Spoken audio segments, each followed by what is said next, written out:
What's going on, guys? It's Nick here, back with another video. It's Saturday, so time for my favorite video of the week. We'll be going over who I think the best and worst plays are this week, as always in a video sponsored by Underdog. I feel really good about the 20-1 this week, and there are definitely some one-off props and some correlated ones that do seem incorrect. So if you want some action this week, head on over to Underdog, sign up for your first account today, use promo code FFA, and they will match your first deposit up to $100. That is free money. You can either join us on the 20-1 or make some separate picks that you like. Many of you also have access to the detailed projections on my website, so you might as well be taking advantage of those. We hit 4 of the 5 picks as part of the 100-1 bet last week. Raheem Mostert fell, I think it was 4 rushing yards shy of his total. So super close last week. Let's see if we can hit this week.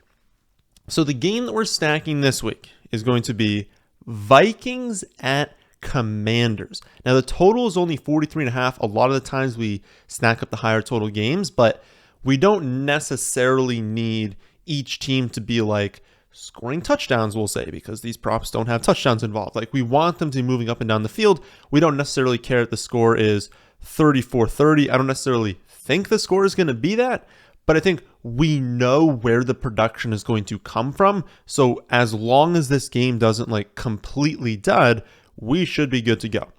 So why do we like this stack, really?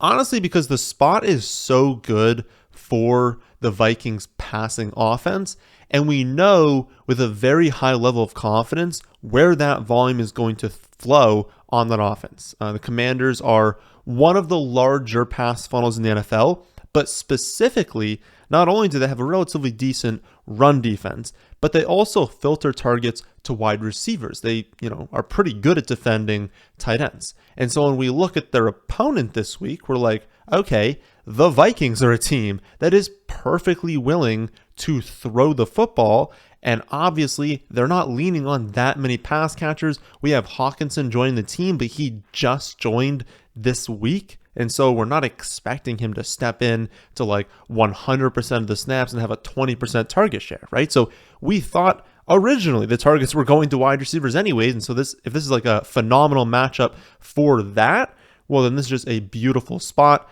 Last week, Derrick Henry just like broke my model. Like, it was projecting him by the end of the week for 135 rushing yards, which never happens. Like, people are projected for over 100, but 135 as a median outcome is wild. So it really thought he was going nuclear last week. The same thing this week is happening with Justin Jefferson. As of right now, and it could still increase like it did with actually Henry last week was at 128, and he bumped up 135 by the end of the week. But he's at 128 receiving yards this week. That is, like I said, really high for like a median projection. Like, most of the time he's going to be in that range. If his prop is 92.5, then he's going to hit the over far more than 50% of the time. So the first 3 as part of the 21 are Justin Jefferson, Adam Thielen, and Kirk Cousins. Just do the over on the receiving yardage props for Jefferson and Thielen, passing yards for Kirk Cousins.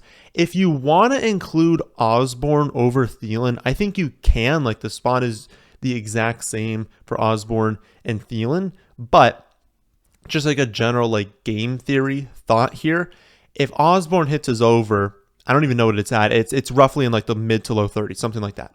So he gets 40, let's say, and he hits. And you're like, awesome.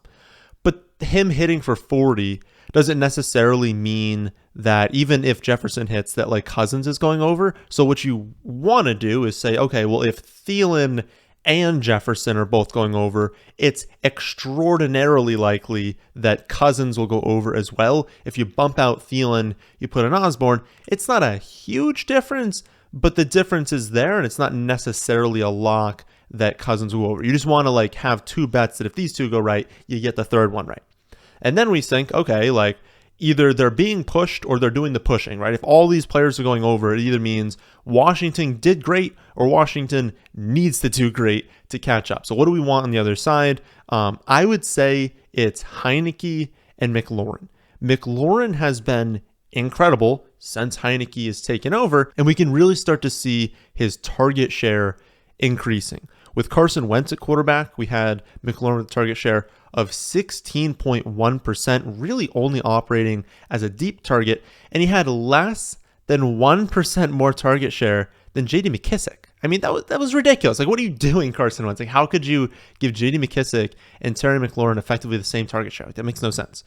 But now, with Heinicke, these last 2 weeks, his target share is up to 25.8%, including 57% of the Commanders' air yards. If they're doing the pushing, it is McLaurin. If they need to come back, it's with McLaurin. Like, McLaurin is going to be the key piece on offense for the Commanders this week. And even being conservative with his projection, I have him destroying his 64.5 receiving yards prop. Like, I'm not even giving him a quarter of the targets. I'm not even giving him what he's done with Heinicke. He still goes like 20 yards over. If I gave him what he's been doing with Heinicke, he absolutely shatters this line.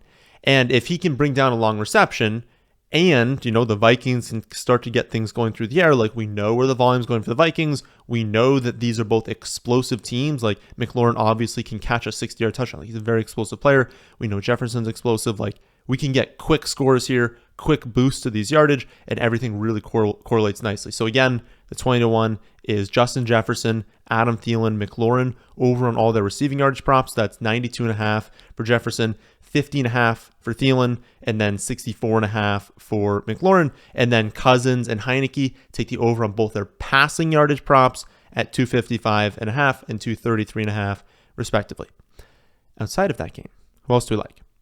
I'll tell you who I don't like is Zach Wilson. We're actually 3-0 over the last 2 weeks on unders for passing yardage props, so maybe we should start taking more of them when we see ones we don't like.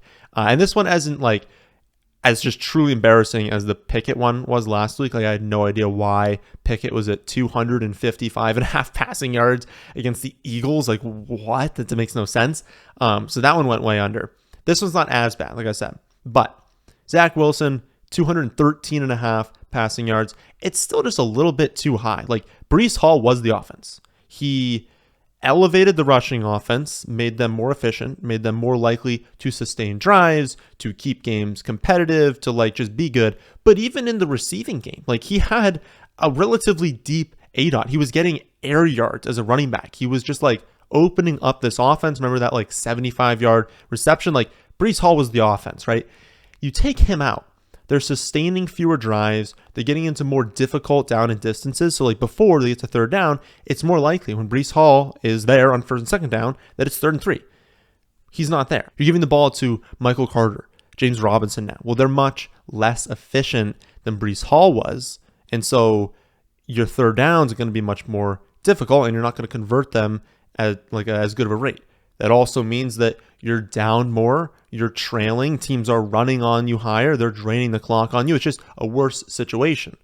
And then you look at just simply the pass catchers, like just not having Corey Davis or Breece Hall, just remove them from the offense. Now you're just looking at those two running backs that aren't clearly as good, and then Ty Johnson as well, clearly not as good as Breece Hall. They refuse to even look at Elijah Moore.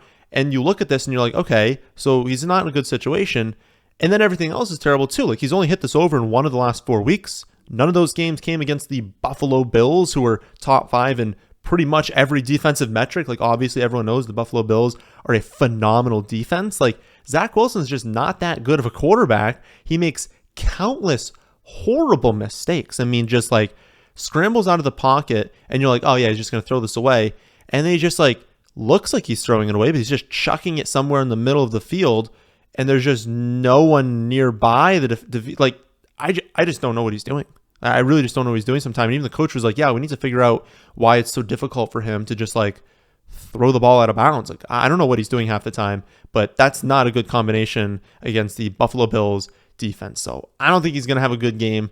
You could even see him get benched in this game, which obviously if he gets benched, like, he's probably hitting the under on passing yardage. After him, I like Aaron Jones over 95.5 total yards. The Packers have had, a pretty rough time on offense this season, but that should get fixed or at least be better facing the Lions this week. You guys know my take on the Lions this season. Not going to go in depth here. They're just awful at defending everything. You can run on them. You can pass on them. Do whatever you want. You're going to sustain drives. Aaron Jones has been the engine of the Packers offense. Like, he's their best player right now on offense. They're going to run through him. They're going to throw the ball to him. This line is too low. I've been projected for 109 total yards, and I didn't even do anything crazy like the efficiency. Like, he could still have a just crazy efficient game, like having, 6 yards per carry, 11 yards per reception, like be super efficient. I didn't project that happening because he still grades out really well, even not doing that. But like playing the Lions defense, the chances of that happening are elevated. And so I really definitely like his over. And yes, you can correlate that with Rhamondre St. Brown as always. His line is up to 72.5, so it's higher than it was last week when he did hit the over. But the matchup, it's just the best of, like, it's not a good matchup. It's the best of the Detroit wide receivers. And so you look at it and you're like, okay, the outside wide receivers are probably going to struggle. Chark, I believe, has already been ruled out. Josh Reynolds might be ruled out this week. He was downgraded on Thursday. We'll see if he practices Friday. But, like, at the very least, he's going to be limited.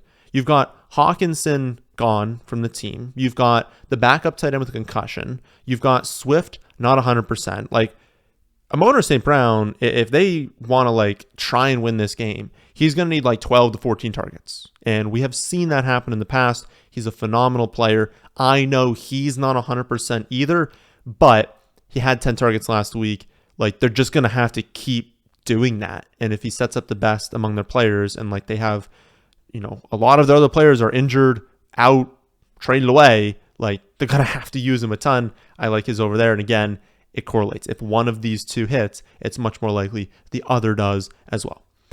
After that, I like Jakobi Meyers over 53.5 receiving yards. He's hit this over in all but one game this season, and that was against the biggest run funnel in the NFL.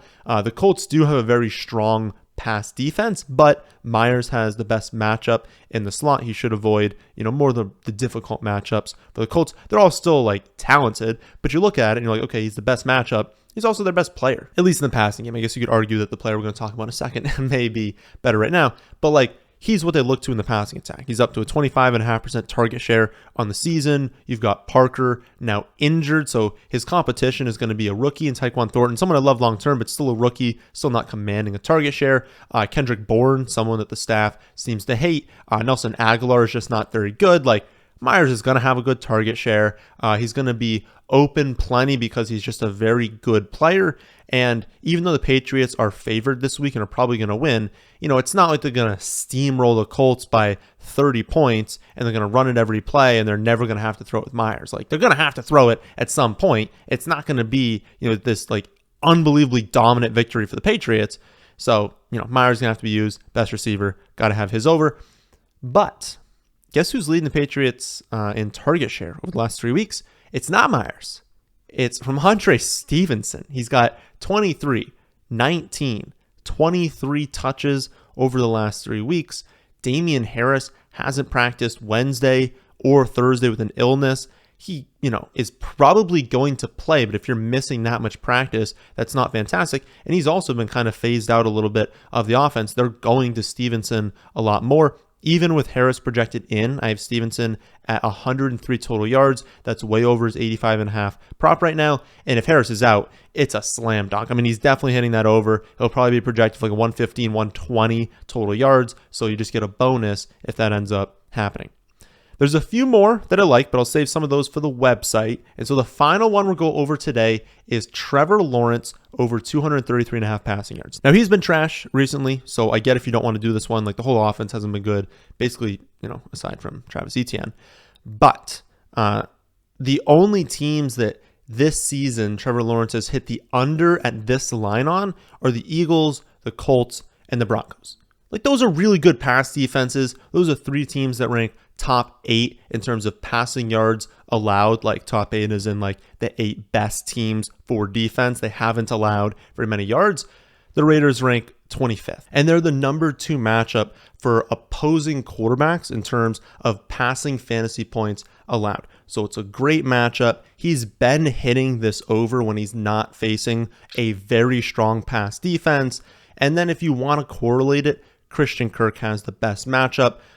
In the slot, it's like the number one matchup. It's at least top 3. I think it's the number one matchup for slot wide receivers. So if you think he hits the over and you think he's getting there through the wide receivers, Christian Kirk would be a nice player to like correlate, add him in as well. I really do think Trevor Lawrence hits this over well north of 50% of the time. So those are my favorite picks this weekend. I have a few more listed on the website, and many of you do have access to that. You also have access to my detailed projection. So if you want my take on a specific player, I have an exact projection for everyone. Again, sign up for a new account today for Underdog. Use promo code FFA. They will match your first deposit up to $100. That's free money. We've been killing it so far with these props this season. So good luck to all of you this weekend.